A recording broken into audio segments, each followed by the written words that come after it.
What's going on, everybody? Welcome to this week's LUMIX Live. Gonna have a fun conversation. Well, I kind of always say that, right? It's a fun conversation.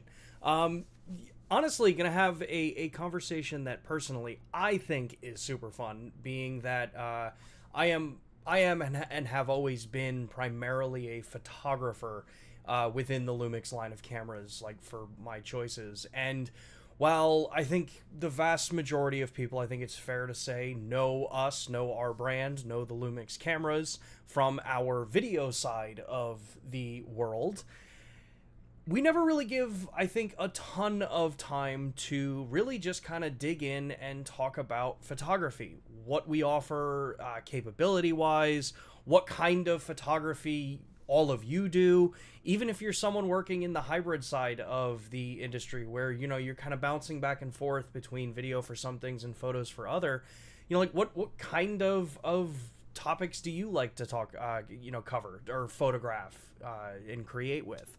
So wanted to take this week and actually, you know, kind of dive into, you know, what makes LUMIX cameras great for photography, and really kind of focus in on that. There's a lot that we do, and I think because our messaging is always so strong in video and we are so recognized in the video side of the world, a lot of times some of the photo features that we have within our cameras can in many ways go overlooked. So we're going to take some time today. I've got my S5 Mark II hooked up for capturing the display. So we can go through, we can talk about the various features. I can show you some of my favorite options and modes that we have in this camera, which is going to kind of cross over to many of the other cameras within the lineup and answer your questions, you know, kind of hopefully give some clarity on the way we do certain things with photo and video. See, even I'm used to it, photo and video. Talk about how we do certain things in photography and, you know, kind of hopefully give you some insight into the way our engineers think, the way our cameras are designed, and most importantly, take feedback from all of you. If there are certain things that, you know, you like to see or like to use or how you like your camera to work, let us know in the comments and in the chat, because this is that kind of platform where we can get those concepts, those ideas to our engineering teams, so that they have points to look at while looking at future updates, looking at future cameras, things, all that kind of stuff to kind of, you know, really just build better products as we move forward. So if you are new to LUMIX Live, these are interactive conversations that we have with all of you, where you have a direct connection to the LUMIX brand. So I am the Senior Social Media Marketing Manager for Panasonic LUMIX USA, and I work actually very closely with a lot of our merchandising teams, our product development teams, and our marketing teams across the board. So you know that if you ask a question and it's something that I can answer, because obviously there are certain things that I can't answer on the live streams, you know that it's coming from the people who actually know answers and can get you answers. So you don't have to worry about digging through the forums and the comment sections out there and maybe getting information from people who really don't know what it is that they're giving you info back. So if you have questions, as you can see a few are doing in the chat, make sure to tag it with @LUMIXUSA. That just helps me see them through the chat, and we will work on getting through as many of them as we can, while we also take a look through my S5 Mark II and kind of go from there. But before we jump into that, I want to talk about LUMIX Pro Services here in the United States. We have LUMIX Pro Services Red, which is the free tier program. So if you've just picked up a LUMIX camera or you have recently picked up a LUMIX camera, make sure to take a look at that. It is a free level program that just gets you into the system for service and support or any kind of issues that you may have. You've got access to it. It also updates your warranty from the standard out of the box 1 year to a 3-year warranty. So you're covered for longer in case of manufacturer defects. Now, if you're someone who likes higher level of service and support in the back end, if it brings you peace of mind, or if you're a working professional and you know you need that extra level of support, you can always upgrade into the Platinum tier. The Platinum tier is a paid level service that gets you all of the same service that Red does, but on top of it, you get 2-day repairs with next day shipping both ways for free. You get access to our membership hotline, so you can call in and speak to us if it's something that you'd rather speak about instead of going through chat or email. You get annual sensor cleanings, lens calibrations, firmware updates, all that kind of service and support stuff that keeps your equipment in tip-top shape. Yeah, you get also the 20% off out of warranty repairs. So if for some reason you drop or break or something happens on a job, you've got yourself covered for out of warranty repairs, so it's not as big of a hit for things that are outside of warranty. So you can take a look at the QR code right below me or the links down in the description. If you're not in the United States, we have the global link below that lists to what regions have LUMIX Pro services. That will be available to you, and each of their sites will have what their requirements are for getting into the program, and they'll also have what their regionalized benefits are for those different programs. So I encourage you to take a look at it if you're in the US or if you're outside of the US. Yeah. So with that, let's take a look at some of the questions. Oh, and before I forget, I dropped a poll in the chat because I'm always curious about this. As you know, what kind of photography do you do? Do you prefer to do? I put in there landscape and astro. I know they're different things. Just when you only have 4 choices, you kind of have to group things a little bit together. Portrait and wedding, street photography, and then I put in another one. If you've answered other, let me know in the comment or in the chat. What your preferred style of photography is, because it's such a vast area of coverage, and I'm always curious because maybe some of the things that as we cover through here, if I start seeing some trends there, I can try to relate them into your style of photography and how they may help you. So let's take a look at some of the questions or comments that came in here. Let's see here. Fielding says, glad to see more photocentric talk. I know video drives a lot these days and it's cool, but I'm a photog. Yes. Video is very cool. Video is something I think that anyone that gets a few minutes to play around with it, it can be really, really rewarding and it's really cool. But yeah, some of us, our heart and souls are in photography. Let's see here. Lo-fi, I spend about 99.9% of my time photographing, and the other is me using the dials as fidget toys while I'm on the train. I like that. McCary says, hey Sean, some long-term G9 Mark II issues AFC tracking box sometimes appears locked on. The results out of focus. AFC good for slow big birds flying left to right. Not so good for fast birds and those moving towards the camera. 100 to 400 too stiff to get smooth zoom out. G9 too epic on sunny day, but too noisy at 6400 ISO on low light wildlife. It's interesting commentary, Macari. First thing when it comes to autofocus, continuous work with it. I know like we've talked about this in previous streams. Definitely working in and tweaking the various different subject detection options or the AF custom set modes on there definitely has a big improvement. The other is, it can come down to the lenses too, depending on how old the lens is, making sure the lens is up to date on firmware. If you're referencing the 100 to 400 and you reference the original 100 to 400, I believe there was a firmware update for that lens. So making sure you've got that. And as far as noise goes, that is unfortunately going to be one of those things that's very subjective to various different use cases. There are many photographers that I work with that are actually thrilled with the ISO performance of the camera and very happy with the results that it gets. So in some cases that gets chalked up to personal preference here. One of the things that I definitely say across the board, especially when it comes into the photography side with the cameras, is that, truthfully, where we are today with ISO performance, with readout speeds, things like that on the various different cameras, especially the ones that we offer,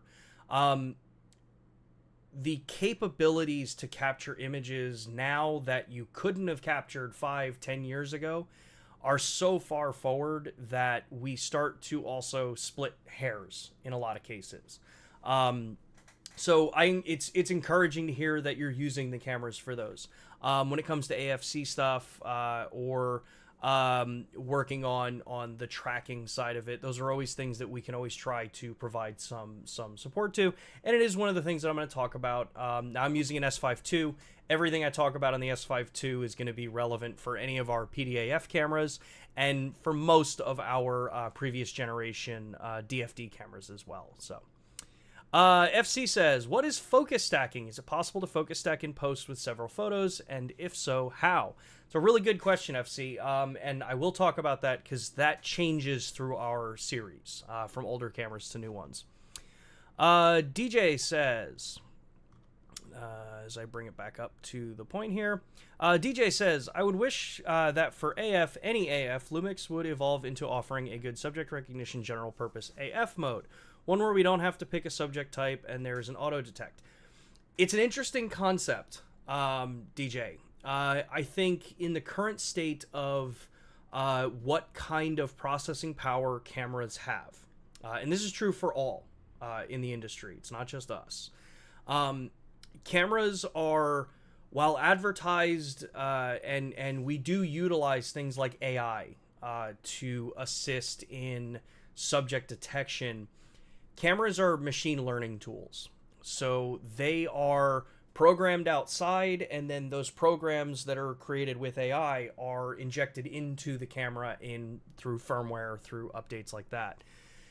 So in order for a system to intelligently be able to identify between subjects, between different types of subjects, people, recognition, stuff like that, it just doesn't exist in interchangeable lens cameras because they're isolated. They're not connected to the internet. They're not connected to online servers.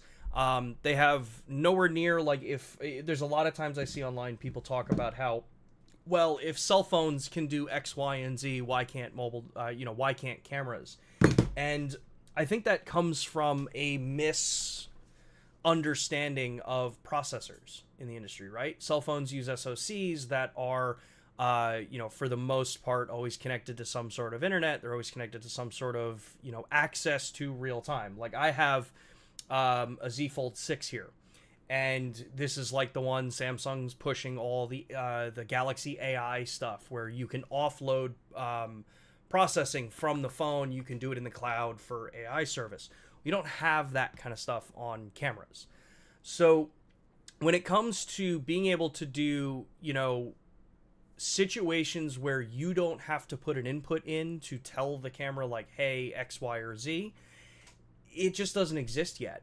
In the interchangeable lens camera side of the world, processors just aren't that advanced.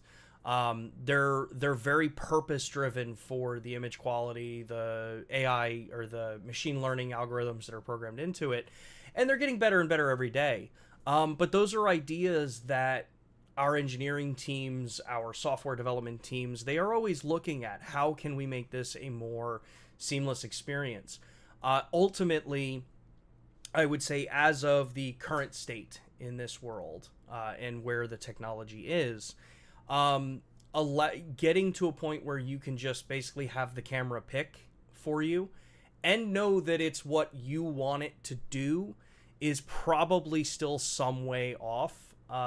So for the time being, utilizing the different subject detection modes that are available in these cameras, using the different AF operating modes, using the different AF custom settings for speed, sensitivity, stuff like that. Those are still going to be a fact of going into an interchangeable lens camera. And it's an area where you start to look at image quality trade-off and overall performance versus ease of use. Usually you have to balance that out somewhere, and for interchangeable lens dedicated cameras, we're still on the much higher image quality, better flexibility, stuff like that, versus the ultra dead simple use that, say, phones offer, because you have to give up so much in image quality to have some of that stuff. So, but it's a good point. It is stuff that our engineering team always looks at. McCary says, is it safe to collapse the 100 to 400 Mark II with the teleconverter attached? DP Review says yes. Manual Insert says no. So general practice, It's not advised to store or collapse the 100 to 400 with the teleconverters attached. However, the lens is designed with knowing that there's going to be times where it's not thought about, where the lens does get stored with the teleconverter in place. And you don't want the lens sitting out at, I think it's like the 210 millimeter range. So realistically, I think, you know, from a physical damage perspective, you probably really don't have that much to worry about. The rear element in the 100 to 400 is designed to retract into the camera or into the lens. So if you do collapse that lens with the teleconverter attached, it's not glass on glass touching, so you don't have to worry about, you know, the two elements touching together and then scuffing. That was a design consideration. However, it is not advised to do that. Think of it more as you kind of know it's going to happen every once in a while, so you build in safeguards to make sure that nothing does get damaged, but it's still not a good general practice to do. My 100 to 400 that I have sitting over on the shelf there, I have left the teleconverter attached, you know, like in transit and stuff like that, because either I forgot the caps for my lens, or when I shipped it for a project, it was attached and I had it all rigged up so that the person I was sending it to didn't have to worry about anything. So that kind of stuff, yeah, it's not the end of the world if you have it attached, but I wouldn't advise it for kind of really any long-term usage like that. So, yeah. McCary, other photography equals slow motion clips, macro, and birding. Oh, okay, cool. Slow motion clips, macro, and birding is what you cover. Awesome. All right. Wildlife. We got some wedding portrait, fashion portraits, runway, product shots. Very cool. Is it possible to implement smaller or variable size white balance set capture sample areas? Also show capture white balance, amber, blue, green, magenta numbers. Is it possible to implement smaller or variable size white balance set capture sample area? Oh, okay. So when you are in this particular mode, and this is from Jeff. So Jeff, if I understand what you're talking about, is that when you go into, say, like custom white balance and you go to set capture, if you can change the size of this. Currently at the moment, there is no way to change the size of this particular box for setting your white balance. So that's going to be kind of a default. Technically, if you're using LUMIX Tether, you have an eyedropper. The eyedropper does kind of, you know, work in the central area. Part of that is really down to making sure that, you know, the shading that can happen on the edge of the lenses, whatever lens you're using, can cause a shift in some of your white balance figure.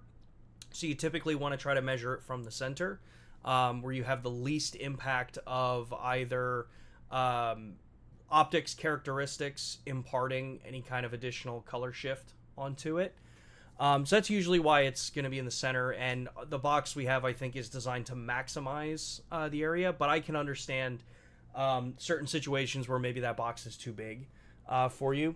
Now, like I said, in LUMIX Tether, you have a little bit more fine-tuned control because you can have an eyedropper that works within that field. On to the second part of it, about being able to show what the captured white balance and the hue shift, or the shift information is there. On the camera, at this point, no, we don't have any kind of call out that shows you that, except if you are going into playback. So if I, let me take a quick picture. So if I go into playback on an image here, and I push the display button, you'll see that as I scroll down here, I will get the you know, like all my normal information that I've added. So under the standard profile, do I have any of the adjustments made for shadow, highlight, stuff like that? If If I go down one more, I can see that I'm in white set 1, and it's going to show me what the amber, blue, green, magenta shift is, where it was programmed. So you do have some of that information, but as far as the actual white balance readout number here, on camera it won't tell you. It is stored. So if you open it up in like Photoshop or any kind of raw editing, or even photo editing, well, photo editing is going to be a little different. If you open it up in a raw editing software and you go to adjust the white balance, if you click on as shot, it'll fill in those numbers for you. So it will show you. But yeah, on the camera, it doesn't have the info there for you. Let's see here. Where Life Leads. Just got back into Micro Four Thirds with the GH7. Any chance of a third f1.7 lens to complete the set? Unfortunately, you know, any discussion on things about like in the future or stuff like that, I don't have answers for. So I don't have any information for you on stuff like that. Let's see here. Where was the other question that just came up here? Lindsay says, I'm a wedding photographer and have moved to LUMIX after 20 years of shooting with Canon. I've shot 11 weddings with them so far in the UK and France, and I love the system. Continued for question. Oh, okay, there we go. I missed the Canon 135 f2. Can you tell me if the 100mm f2.8 macro will work for a documentary lens? I need to lock on fast focus, or will it hunt around and focus like many macros do? I love this question. So, when we launched the 100mm macro, the whole purpose and design of this lens, for especially in the photography side, really is that if you have experiences with macro lenses in the past, this lens follows no kind of design of those lenses. The motors that we use in this lens, the reason why it's so small, why we were able to get this so small, specifically comes down to the motor choice and the design. We actually had to develop and design a new focus motor for this lens because our optics engineers, when they built this, their goal was to not just have a macro lens. Knowing that typical macro lenses, when you use them outside of close-ups, outside of one-to-ones or things like that, they're slow. They're sluggish when it comes to tracking focus, and you really would only ever use them for, you know, static type shooting. This lens, 100%, you can consider this the same as a 100mm f2.8. That also happens to do one-to-one macro. You have your focus limiting switches here, so if you know you're not going to do macro work with it at the particular time, you can just drop it in to ignore everything from half meter close, so basically not into the macro range, and then just use it as a standard 100mm. If you do want to go macro, you can drop it right into the macro mode, or you can just leave it on the full range. But when paired with the newer cameras, S5 Mark II, S5 Mark IIX, and even the S9, this lens 100% functions like a standard 100mm. It's really a solid, performing lens that I encourage anyone that's in that 135 range that's coming into the LUMIX ecosystem. This is a lens that would be solid to sit in the bag for you, and know that you're not going to have to worry about, do I need a macro? Do I also want a 135? You really don't need those two lenses. Yes, it's a little bit shorter than a 135, but because it's a macro, you also get some slightly different out of focus characteristics compared to a standard, kind of quote unquote normal lens. But yeah, I wholeheartedly recommend this lens for anyone that's doing, wants a long or longer portrait lens, or that kind of optic. It's a solid performer. So I'm going to hold on the rest of the questions for a minute. We're going to jump into the actual camera now, because I wanted to talk about, if you've followed a number of various different creators online, there's a lot of talk, especially around like the S9, with aspect ratios and the way that we handle certain things and some of the modes that we offer for really being able to bring a different look and style to your photography in ways that no one else is doing, or very, very few are doing out there. And we've talked about these many, many, many, many streams ago, probably at this point almost many years ago. But within the Lumix cameras, we have a ton of various different aspect ratios. So if you're someone who really enjoys being able to capture in the various different platforms that would be designed for your delivery, right? So 3x2, we know that that's the standard for the way 35 millimeter sensors are designed, right? So I'm in 3x2, it's the normal 35 millimeter film design. But if you're someone coming from micro four thirds into full frame, you do have an option to go to 4x3, which is going to give you the 4x3 aspect ratio. So that's going to be, and actually, let me do it this way. We're going to talk about the barcode scanning thing in a second that's on this camera. But if I'm coming from micro four thirds and I want to get in and I was used to that 4x3 aspect ratio, I have that available within the Lumix camera. Now it is a crop, so it does crop out some of the side of the frame, but it gives me an out of camera pre-cropped aspect ratio. If you're someone that captures RAW and JPEG, your JPEGs will have the crop hard embedded, so you will get a 4x3 aspect ratio JPEG. If you're shooting in RAW, you still get the 3x2 aspect ratio, but your RAW editing software will pre-crop it to the ratio that you've captured in camera. So this can speed up workflow in post. This can make, knowing like how you captured it while still having the kind of layout done, so you don't have to go back in and say, well, was this 16:9? Was this 3x2? Did I have this in 4x3? It's already pre-flagged there. But know that you still have that full 3x2 aspect ratio image. And there's all the standard ones, right? There's 16:9 if I'm going to be someone that's going to be shooting specifically to have images that are up on digital displays. So if I'm shooting for way out there, if I'm doing landscapes and I know that these are landscapes that I want to be able to use for things like, backgrounds or in a digital delivery, right? You can just have it set up as 16:9. You shoot, you frame, you are viewing through the camera as if that is the aspect ratio that you only have access to. But you know that your RAW file is going to have that flexibility to, reshift that image if maybe you wanted to bring it up a little bit higher.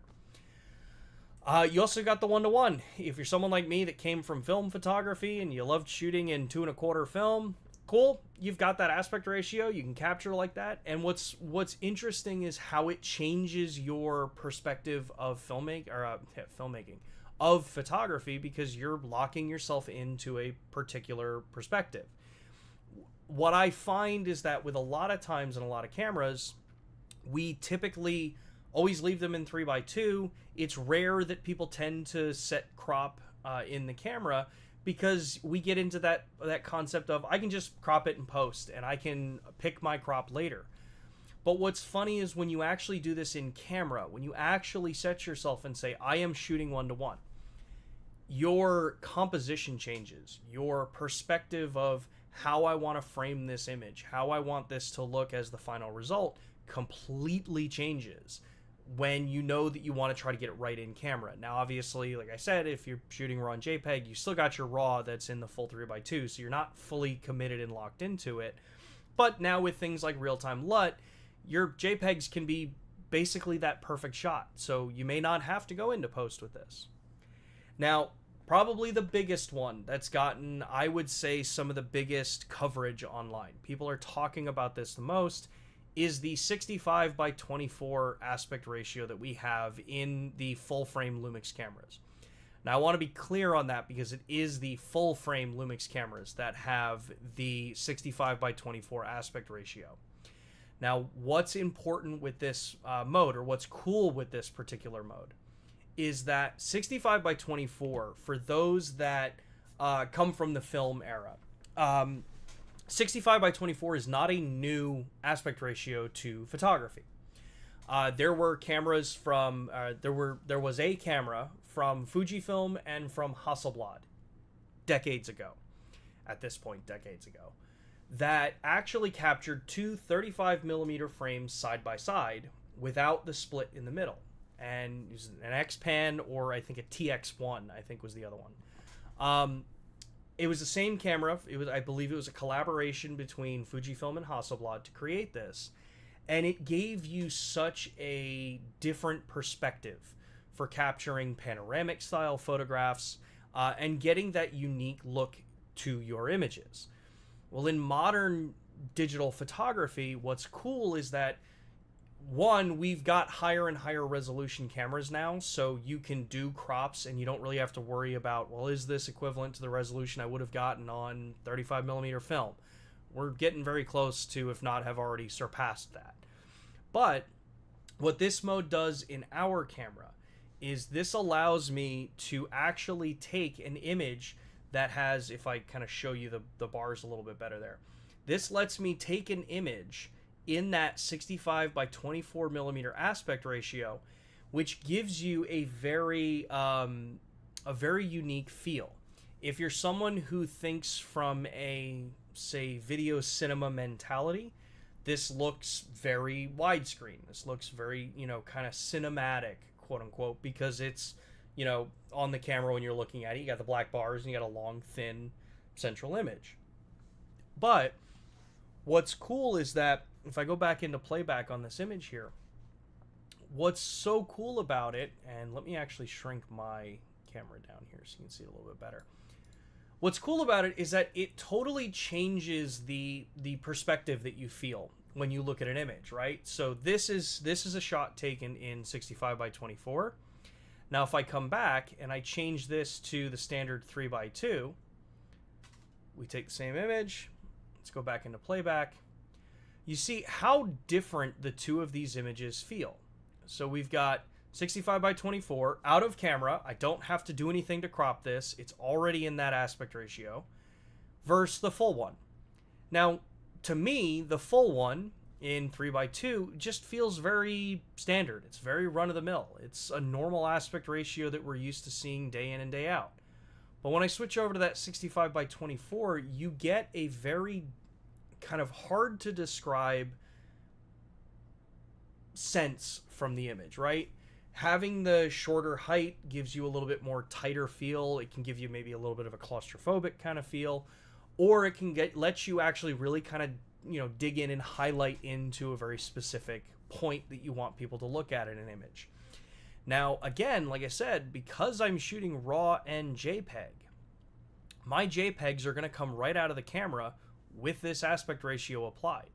So I don't have to do anything as far as recropping it later. I don't have to remember, like, did I like this in that? Do I want it in that?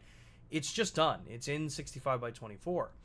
The RAW file, I can always just slide it up. So if I take a look at this and I bring it back and I'm like, hey, in that top right on the S52X, if, I wanted to have maybe a little bit, more of the pentaprism in, I could slide that image up in post, keep the aspect ratio, and I'm good to go. But we also have one other one in here.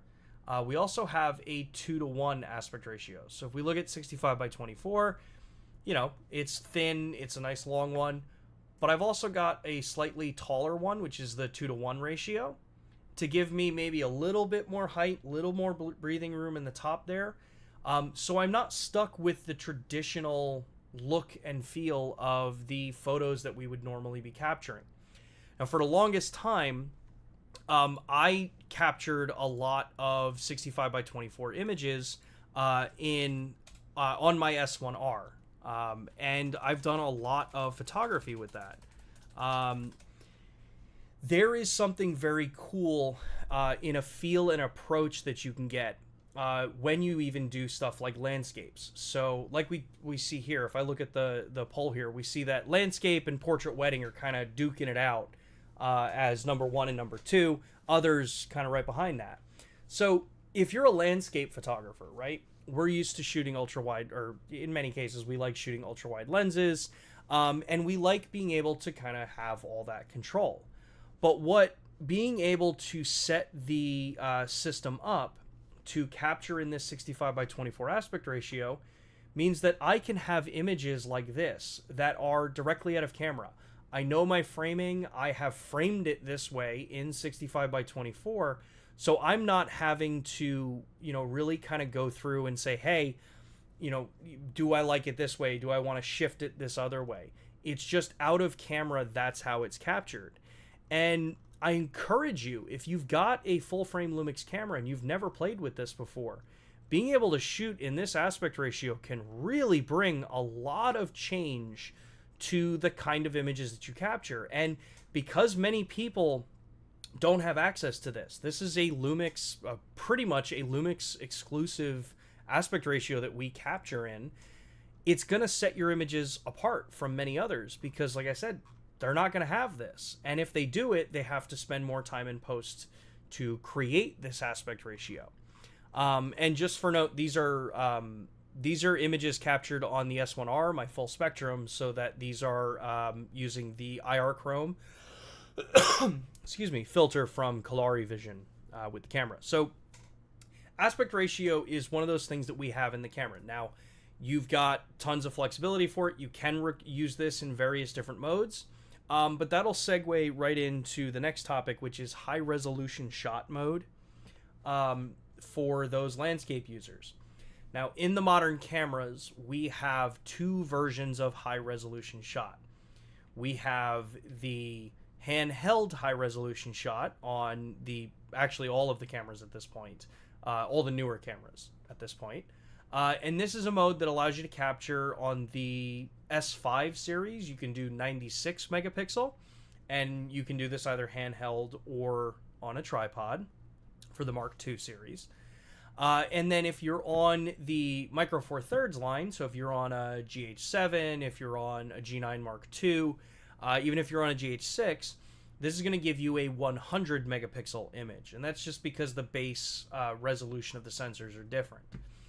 But you have this toggleable. So I can turn handheld high resolution shot on, and I can save myself from necessarily needing to bring the tripod with me, carry it, get out there and just kind of make it maybe a little bit more difficult to capture the image that I may have in my brain, where I want this to be much higher res. If I'm fine with bringing out a tripod, I can always turn this off. And when you turn it off, you get a couple extra kind of flexibility functions with this. So it's still the same resolution. You don't lose access to the resolutions because you turn high res or handheld on or off. But what changes is in tripod, so when handheld high res is turned off, you have motion blur processing that you can toggle between two different modes.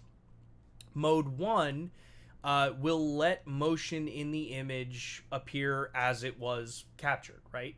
So if I'm capturing a fast-running lake or a fast-running stream or river, and I want to have that water blurring, I can leave this in mode 1, do my high-res shot, and I will get the water moving in the image because you're taking 8 images and stitching them together, so there's going to be some pixel motion between them. Or I can set this to mode 2.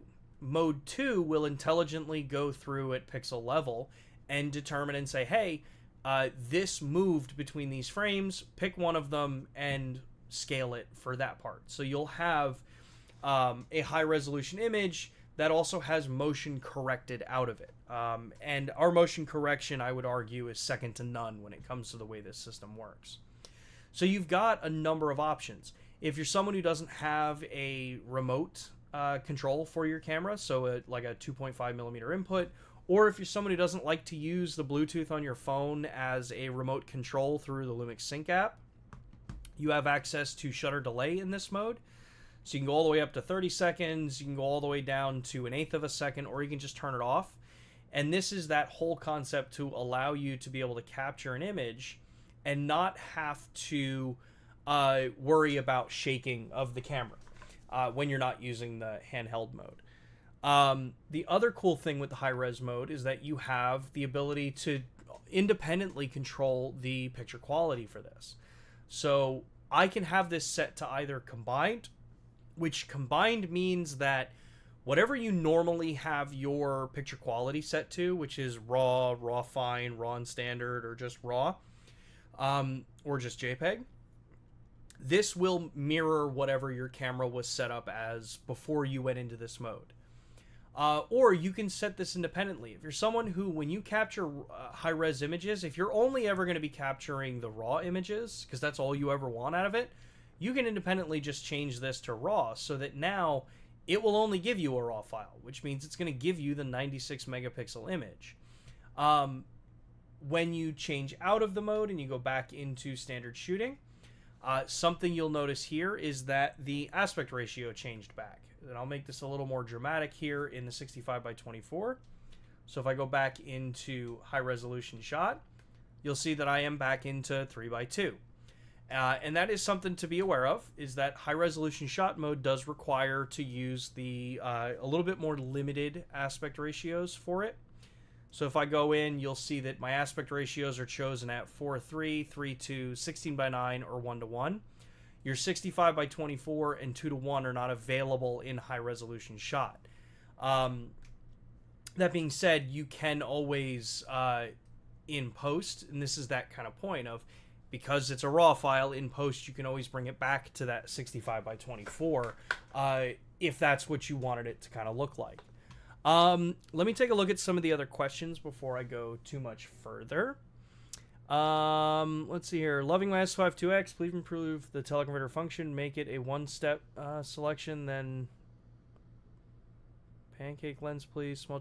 I don't understand what you mean by teleconverter function, make it one step. If you can clarify, Latera, I can hopefully kind of answer. McGarry says, been bringing the old the G85 along because the post focus with the Oli 60 is super fun. Live crop is fun, and so are the 4K photo modes. Yeah. Let's see. I gotta sit beside the nitpicks here and there. I'm loving the ability to handhold 800 millimeter. Yep. I would love it if digital mirrorless cameras showed a split angle prism effect when using manual focus lenses. The central magnified image does not help much with my old eyes. It's an interesting idea. Mirrorless cameras, the split prism concept, because the way mirrorless cameras work where you're viewing off the sensor, it wouldn't work. Actually, I don't think it can physically work. Because it's one image coming in. The beauty of a split prism finder was that you had two viewfinders basically, and then it was matching those two viewfinders up. That being said, you've got tools like focus peaking, which you can change the intensity of. So if you've never looked at focus peaking before, as you go through the menus, you'll see the focus peaking options here. If you go into set, this is where you can change your sensitivity. Higher sensitivity indicates that it is going to be a more fine looking peaking experience. Where if I go in and I change this to negative, actually I have that backwards. Negative is going to be a more fine-tuned look to it. So that means, oh, and I don't have this turned on over HDMI. When it's set to negative, it's going to look much more finely detailed. That means that, as you can see on this screen, it's harder to see. Where if I come in and I go back up and change this to high sensitivity, you see that it's more coarse and you have more access to it. What I recommend for anybody that has difficulty with manually focusing is a couple of things. One, know that you've got a ton of different colors that you can choose from, so I can change this to say yellow in this case. But more importantly, for anyone that has trouble seeing the colors or kind of determining what the look is that you're trying to go for the focusing there, and I just have to remember where it is in the menu because I rarely use it these days anymore. We have a specific mode in the camera here called monochrome live view. If I turn this on, what you'll notice is, and it's not going to do it over HDMI because of the way I have this, but what monochrome live view does is it literally just gives you a black and white preview with the color focus peaking on top of it.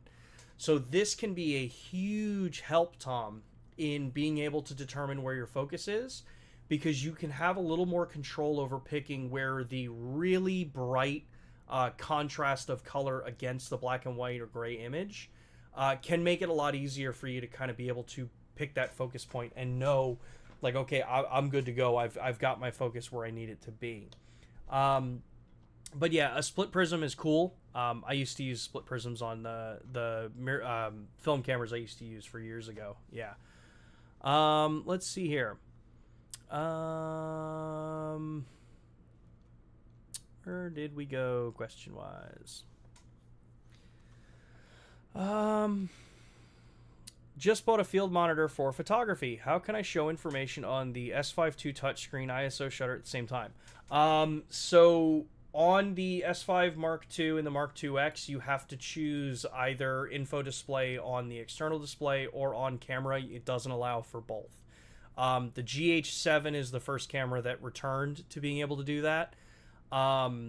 It's just a process capability of the camera. So if you need it on both, it's unfortunately not going to work for what you needed to do there.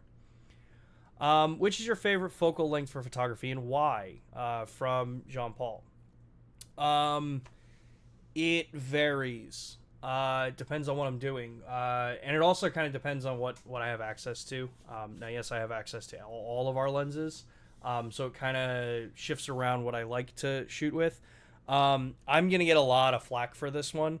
But personally, I love using this lens on the full frame cameras.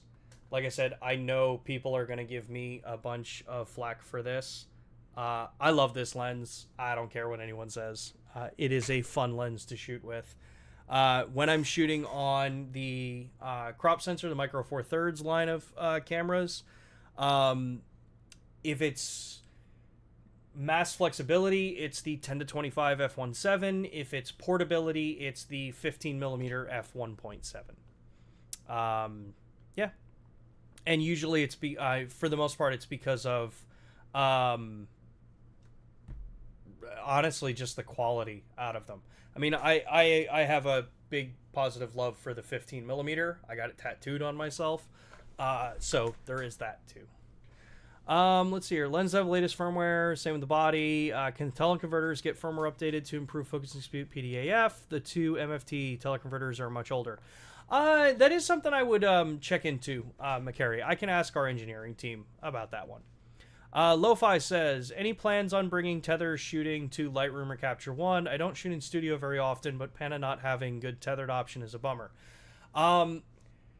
We've talked about this a lot with Capture One and Lightroom and stuff like that. Like, look, our camera control protocols are public. We do have LUMIX tether, which can be a stopgap for it. I understand people's desire for direct into program. It has been mentioned into our teams. Our teams have been looking into it. The fact is that the control of our cameras has been made public, so if Capture One wanted to implement it, they could. And they wouldn't necessarily need much support from us to do it, from my understanding of people that have written with our SDKs. But all of those kinds of conversations, after they get passed off for me, really go up way higher above my positioning in the company. So, yeah. Let's see here. Coming from 6x6, I really like the aspect ratio options. Yep, X-Pan being as popular as it is right now makes sense to have 65x24. Yeah, and the funny thing about the 65x24 aspect ratio, or the X-Pan aspect ratio, is that we've had this since the original S1 in our lineup. We've always had this in the full frame cameras. So it's very interesting that it's all of a sudden become really popular again. But I think that is honestly due to this camera.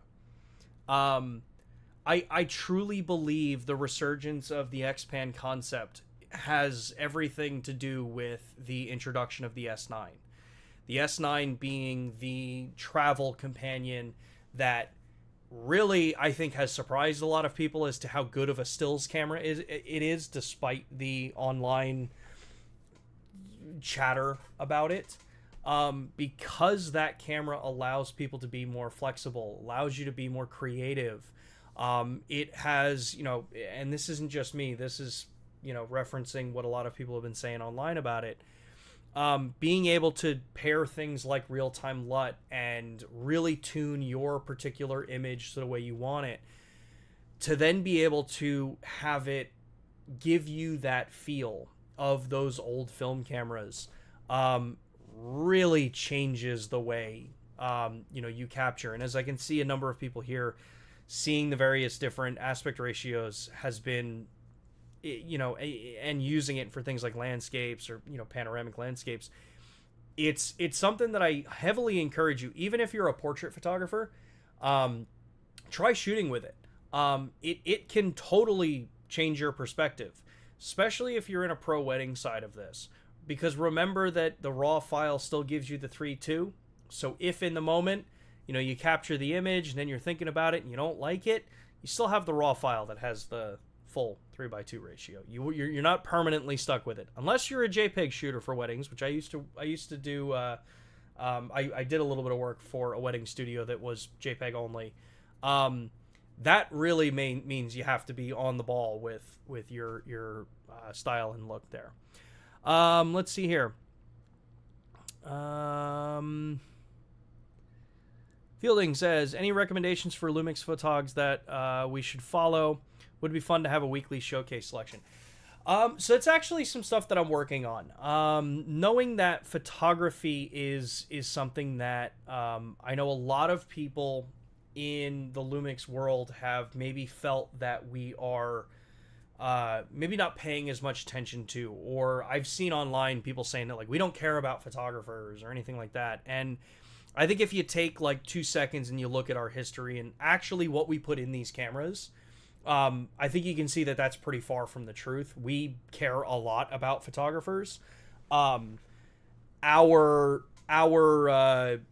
video prowess tends to just really be what gets the headlines in articles. But where was I going with this? As far as the photographers and things like that showcase, it is something that we are looking to do. And if you do follow us over on Instagram already, we do highlight photographers a lot in our stories and reels and stuff like that. We're working on some more content that we're going to post up that is very photo centric, because after all, when we look at the lineup that we have, the S5 Mark II, which is the reason why I'm using it as the demo camera today, this is the photo variant of the S5 Mark II series. S5 Mark IIX has always been, from day one, if you are someone who really wants the higher end video functions, yeah, go for the S5 IIX. Or if you just really like the blacked out look, that's cool too. But the S5 Mark II was designed, and the whole purpose of it not having RAW over HDMI or all intra or ProRes or any of that kind of stuff in camera was because photographers told us they don't want to pay for those things. You don't want to have to pay for stuff that you're not going to use, so that's where the S5 Mark II came from. That came from listening to photographers.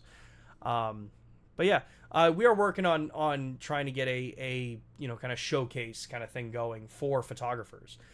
So if you are as I say, if you are a photographer, I know that we're talking to photographers here.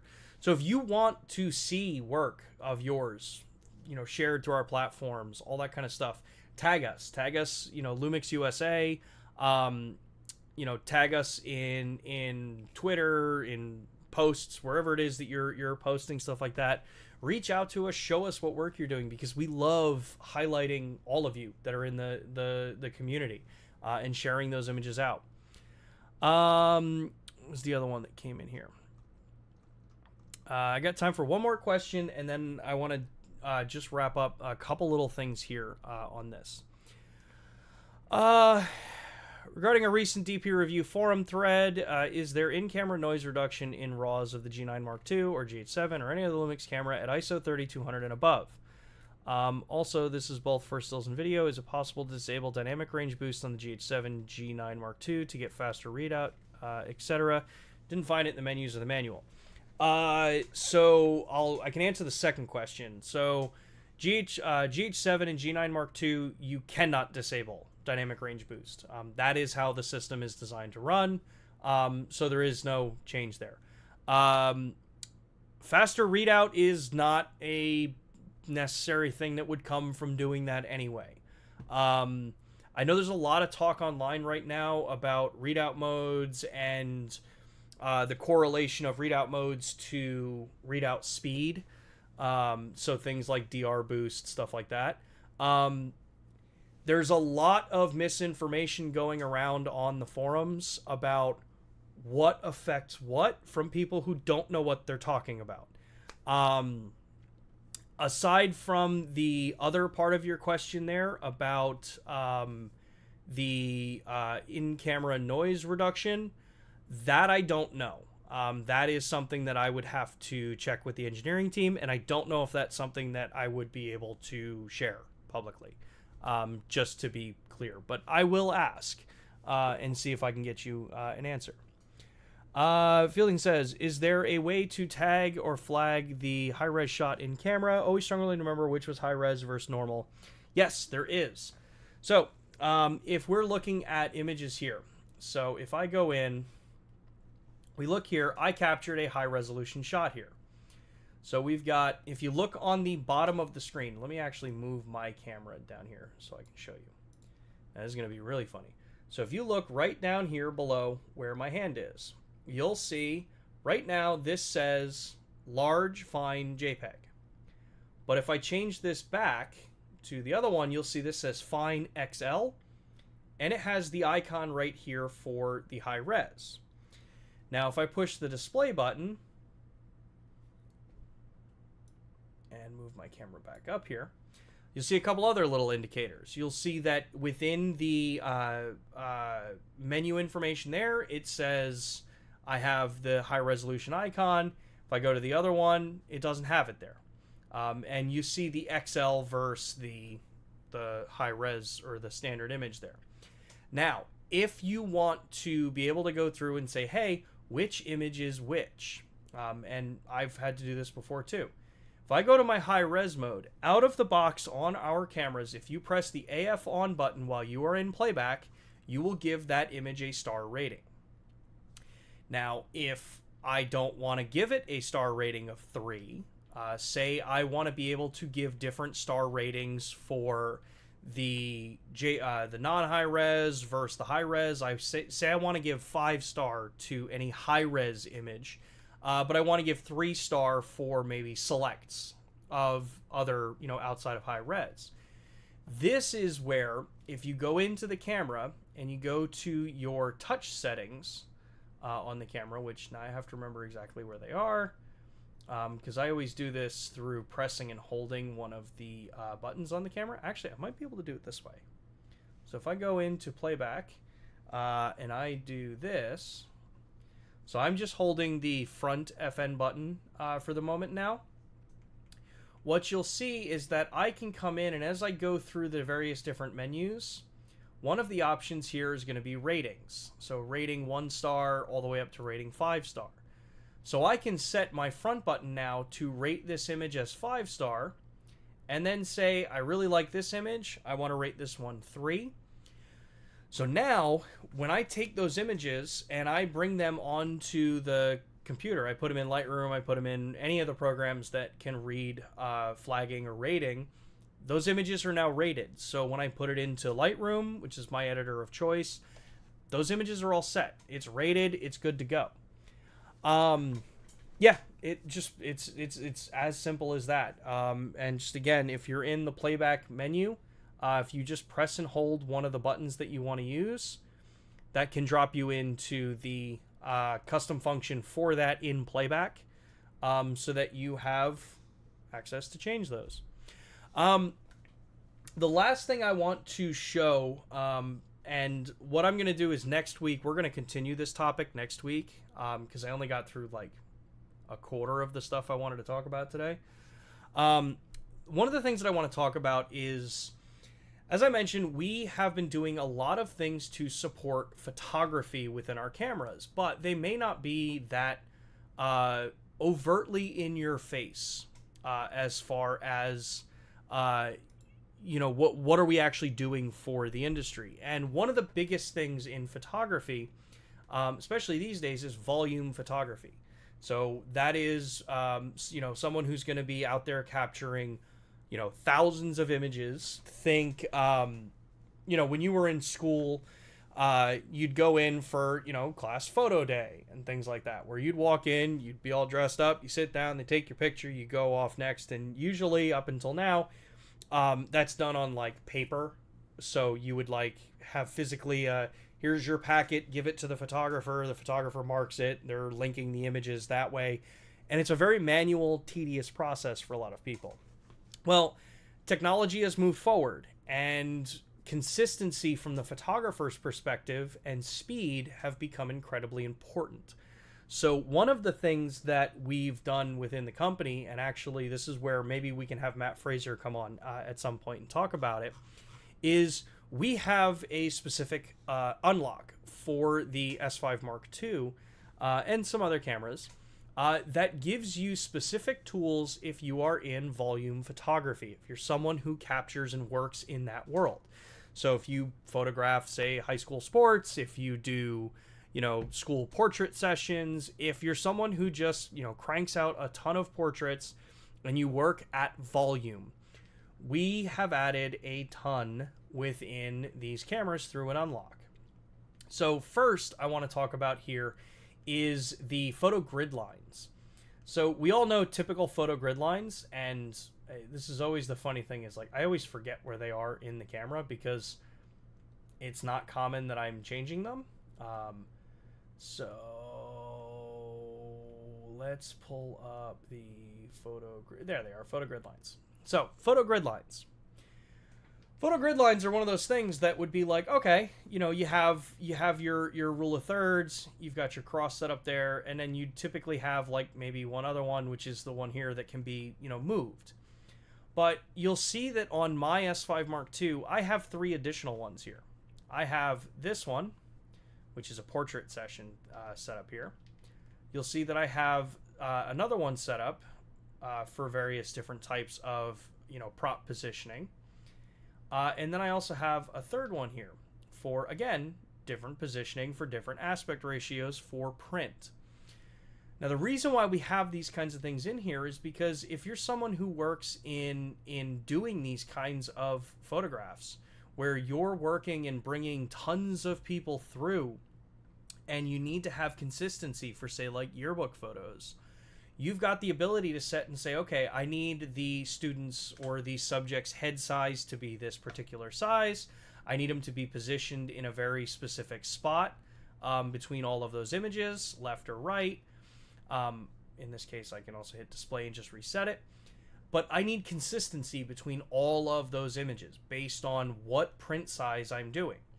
So now, within the LUMIX cameras, with this SFU VP1, I have the access to have this viewing guide. So I will know that every image that I capture is going to be locked in. I know that my workflow, where the subject's positioned, where the camera's positioned. If I've got a number of people working for me that may not have the best experience in photography, but they know how to follow directions, you can get them set up, make sure the head is in this red circle, make sure it's positioned right, click the photo, move on. So that's one thing that we've added for photographers that makes this much easier, and you've got tons of customization with this. But even further than that, we went through on the workflow side of this and actually added in the ability to actually barcode capture with this camera. So, as I mentioned before, there are a lot of times where the photographer will sit there, in a lot of cases, and you'll have a physical piece of paper that's got, an identifier for the student, so that I know, hey, photos, 256 through 272, these are of student XYZ, or whatever number is assigned to them. But on site, those typically then have to be taken, then, kind of coordinated after the fact in software or after you've taken those images. And it opens up a potential for errors and it opens up a whole situation where it's a much slower process. So what we've done is we've added in the ability to pair a barcode scanner with the S5 Mark II, or the cameras that are supporting the SFU VP1. And this allows me to have the information I need for the identifier of that student. I can scan it with the barcode scanner that's paired directly to the camera, scan that, it will show up right here on the bottom left of the screen so that I can verify and say, hey, yes, this is the session that I'm doing. Capture those images. It's baked into the metadata that's compatible with many of the partners out there, the print labs, things like that, all ready to go, so that when the next student or the next subject comes up, I just scan the next barcode on there. It's all correlated to the proper subject that I'm photographing. So this makes, as we mentioned, photography, whether you're talking about casual photography or you're talking about way up into the pro side, we have gone through these efforts, spearheaded primarily by Matt Fraser, to be able to go through and understand what working professionals need. Where are the challenges that you have in the real world, where your income is based on being able to be efficient, being able to have the highest quality that you can deliver, and most importantly, doing it in a very cost-effective way. So we've worked and developed and built that into the LUMIX cameras, and I think it's one of the funny things that we don't ever really talk about much, because we're always talking about video with these series. But now that we're sitting here just chatting about photos, we get a lot of the more kind of casual, landscape, art style photography. And in the background, we've been working on the high-end pro workhorse side of this as well. So actually, with that, everybody, I do actually have to wrap up the stream today. Unfortunately, running a bit long for today. So we will be back next Thursday at 2 p.m. Right here on YouTube. We're going to be continuing this photography conversation. So if you liked this, let me know. Drop a like on the video. Subscribe if you don't subscribe already. If there are certain parts of photography that we didn't cover today yet that you want to make sure that I get to next week, drop that down in the comment section after this video goes live. And I'll make sure that I get that into the programming for next week. Other than that, I encourage you to, as I said, if you've got really cool photos that you've captured and you want us to see, make sure to tag us over on Instagram. We love highlighting and sharing out stories of the awesome work that you all create. So make sure to tag us over there. Otherwise, that's pretty much it for today. I will see you all next Thursday at 2 p.m. right here on YouTube and LUMIX Live. Later, everybody. Bye.